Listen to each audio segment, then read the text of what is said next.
Tere, minu nimi on Siimaja koolist ja täna jätkame kutsikatele mängimise õpetamisega.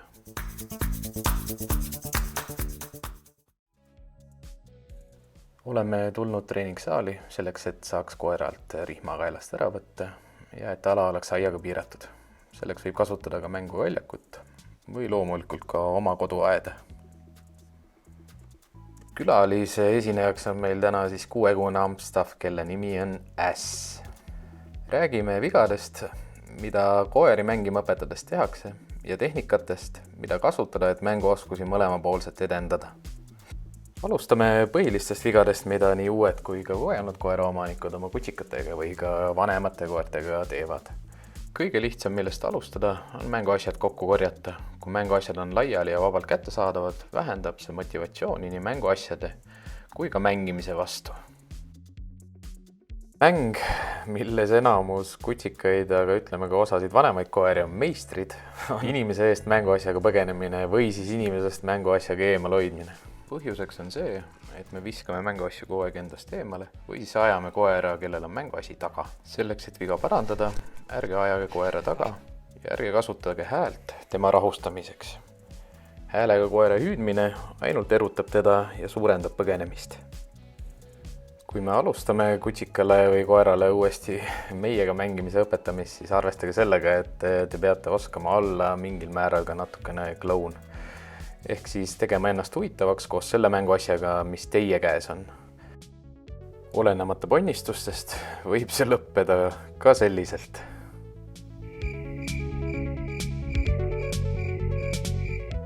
Kuid õnneks on ka paremaid päevi. Kui saate mänguasja lõpuks kätte, on oluline lasta kutsikal mitte see kohe kätte saada. Natukene meelitada teda saagis seda taga ajama.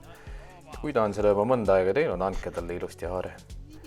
Selleks, et kutsika haaret parandada, võite aeg-ajalt lasta mänguasjalt natuke pinget maha ja liigutada seda tema poole, et ta saaks paremini haarata kinni just tagumiste hammastega. Mina sellepärast alustangi kutsikatele ja ka vanematele koertele mängimise õpetamisega peenikese nutsuga, mis on 5x25 cm. Peenem nuts või mänguasi võimaldab haaret paremini saada ja vajadusel ka haaret paremini parandada.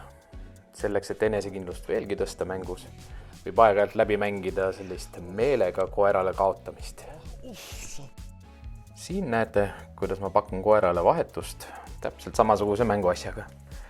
Milleks see vajalik on ja milleks see kasulik on sellepärast, et koer näeks meid kui jõuluvanad, kellel kogu aeg on mänguasju võtta kotist ja ne ei saa mitte kunagi otsa. Selleks reeglina mul on kaasas alati 3 mänguasja, kõik nad on ühesugused ja vajadusel ma saan taskust võtta järgmise ja järgmise. Haardest vabastamiseks hoiame mänguasja paigal. Mängides olge aktiivne ja liikuv.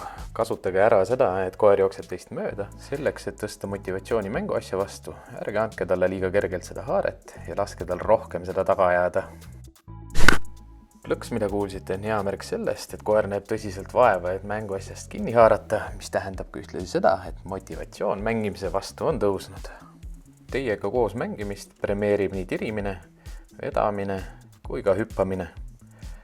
Ässale meeldib ka see, kui teda puudutatakse. Paljudele koertele see muidugi ei pruugi mängu jooksul meeldida. Nii võimatu on nagu samal ajal hingata. Aga see peale endale kogu aeg meelde tuletama, et hing. Siis koer kuulab seda kogu aeg. Istu. Hästi. Too siia. Teise mängusessiooni lõpuks tuleb Äss juba ilusti kutsumise peale juurde ja püsib mänguasjaga palju lähemal. Tunneb huvi selle mänguasja vastu, mis mu käes on, aga endiselt ei oska veel vahetada. Sellest ei ole midagi halba, sest ma saan teda vähemalt enda juurde meelitada ja haarata sellest mänguasjast, mis tema käes on. Kolmas mängusessioon algab ilusa haardega, kus ma saan teda juba käppadega maast lahti tõsta.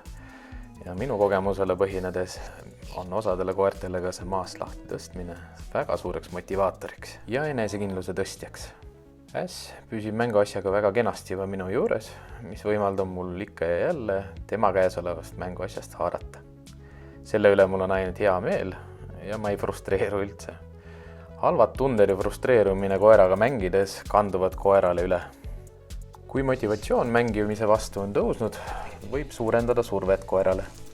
Ehk siis teha mängu natukene kiiremaks, pikemaks, väljakutsuvamaks, aga samas ka nii koera kui inimese jaoks väga meeldivaks. 3. mängusessiooni lõpuks saan ässa juba enda juurde kutsuda, nii et saan mänguasjast kinni haarata ja mängimisega jätkata. Järgmine suurepärane märk selle kohta, et koera motivatsioon on mängu vastu tõusnud, on see, et koeral ei pruugi enam olla nii lihtne mänguasjast lahti lasta. Selleks hoidke lihtsalt mänguasja paigal. Ühe võimalusena võite ka kummardada natukene koera kohale ja olge valmis, et võite saada koertelt musi. Mängu lõpetamiseks tõstke koera huvi mänguasja vastu ja pange mänguasjad lihtsalt ära. Järgmine kord tahab koer juba rohkem mängida. Ja hakkab lipitsema.